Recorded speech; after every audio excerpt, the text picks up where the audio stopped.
Hey, what's up guys, JQ with Tech Creation. The world's first cloud-based smartphone, the Nextbit Robin attempts to solve the issue of running out of storage, which feels more like a beta device than anything else, and you'll find out why as we move along. For starters, it's a pretty phone. I chose the mint color and I find this color to be really attractive. It's also offered in midnight, aka black, and I can't tell you how many stares I got using this phone in public, which says a lot about its confident, boxy, straight edge design that differentiates itself well from the competition. The phone has a polycarbonate build that picks up oil from your fingertips pretty well, but should protect against scuffs and drops. Take that with a grain of salt though, because I haven't done any rigorous testing to really know its limits. Now it feels like a toy, but a solid toy at that, and it's comfortable to hold despite its rectangularity. It features an absolutely stunning 5.2-inch 1080p IPS display with 424 ppi. It gets really bright, colors look amazing, video looks sharp, and I just had a great time staring at it and just consuming content.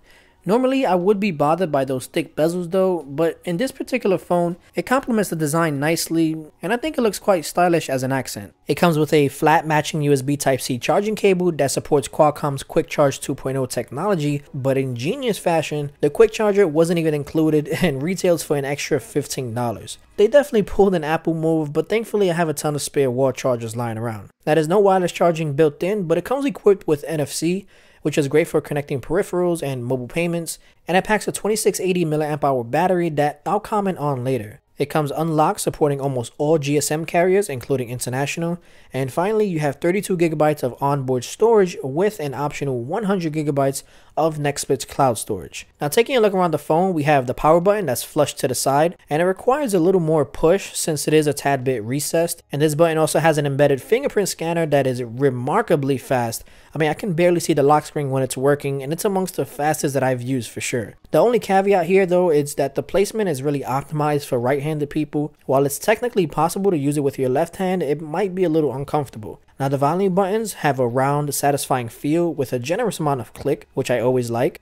And next to your charging port sits your microphone and a hidden white LED indicator for your notifications and your charging status, which I've gotten used to on smartphones, and it's something I can say I really appreciate here. Now that brings me on to the front-facing stereo speakers. This placement always wins me over, and I think more manufacturers should adopt this as it's better for media consumption since your hands don't get in the way of the sound. Now they feature dual amplifiers, and these are some of the better sounding speakers I've heard with a surprising amount of clarity, and they get reasonably loud. Listening to music is great, but I did notice some hissing noise when listening to dialogue at its highest volume. I'm not an audiophile or anything, but I'm assuming that has to do with the amplifiers, but with music, those frequencies seem to be drowned out completely. To the left sits a 5 megapixel front facing camera that's capable of 1080p video with an ambient light sensor right next to it, and this camera is really not that great to be honest. Images seem to be really soft in detail when focused, or at least when it tried to focus, and I find you have to be in a good amount of lighting to get anything that's usable. Now on the back is a 13 megapixel camera that's capable of capturing 4K video, which looks good in daylight but not so great in low light, and there is no image stabilization, but I was still able to capture some surprisingly decent handheld footage. There's an unnecessary shutter delay that's caused me so many untimely blurry shots, and it took me several attempts to get anything that was clear. The focusing really isn't that reliable either, and I had to use manual mode to pull focus properly, and I didn't feel confident, nor did I enjoy taking pictures with this phone. Now you do have HDR, white balance, and ISO controls that are available in manual mode, and here are some good images that I did manage to capture.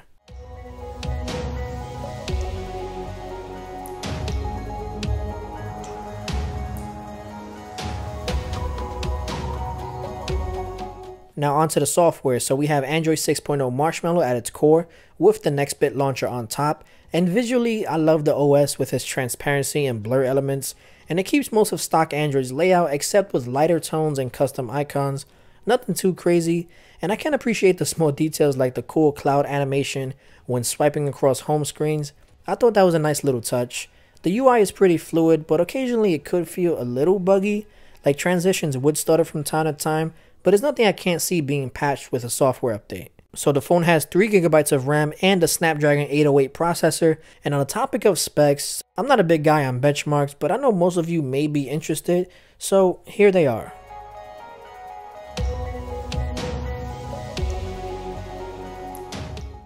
Now in real world, I didn't do any heavy gaming, but from the light games that I did play, they seem to be doable.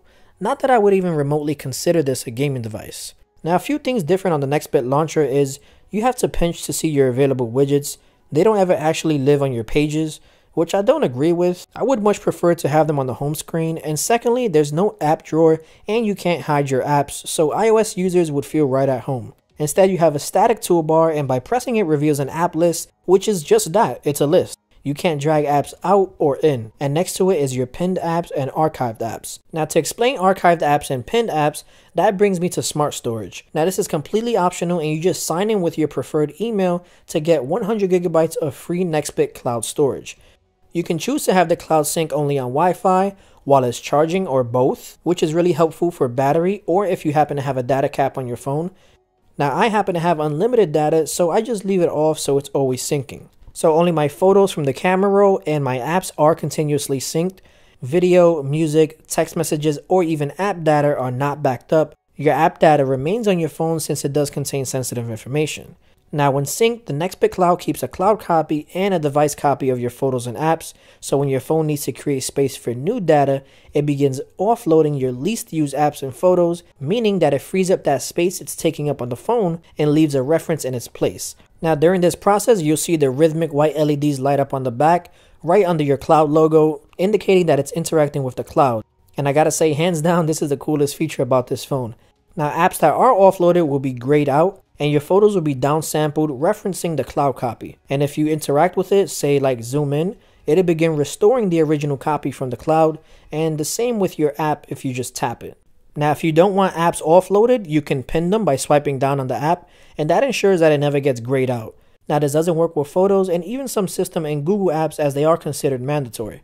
You can then access those apps via the toolbar and vice versa for your archived apps, aka offloaded apps. Since your stuff was previously synced to the cloud, it's able to do this offload process without an internet connection, but restoring back from the cloud requires an internet connection. Now restoring can be painfully slow even with a rock solid connection, and even things like deleting photos from the gallery, I kept having to repeat because it wouldn't delete, or it would just take exceptionally long to delete, to the point where I began having trust issues with the Nextbit Cloud. And that's what I mean by this phone feeling like a beta. Now the battery isn't terrible, but it isn't great either. I found it to deplete before the end of my day. I had to moderate my use to make it last, and I could very well have been because I had my syncing on at all times. Now of course I'm speaking on my usage only, and your personal experience may differ. So my final thoughts, available for $400 US, I think this phone needs some work, but as with all things, the first iteration is always janky. I do feel it's a great first product as a mid-range phone. It's a great design, great concept, and I think Nextbit is innovating in the right direction based on consumers' needs. The cloud backup just isn't fluid enough to be widely adopted, and the OS could use a little optimization, and even more file options for backing up would be nice. I want to know what you guys think about the Nextbit Robin, and if you think that they're headed in the right direction. Let me know your thoughts by dropping a comment down below. As always, if you enjoyed this video, go ahead and show some love to that like button. And if you're new to the channel, be sure to subscribe for some awesome tech videos every week. I want to thank each and every one of you guys for watching, and I'll see you in the next video. Later.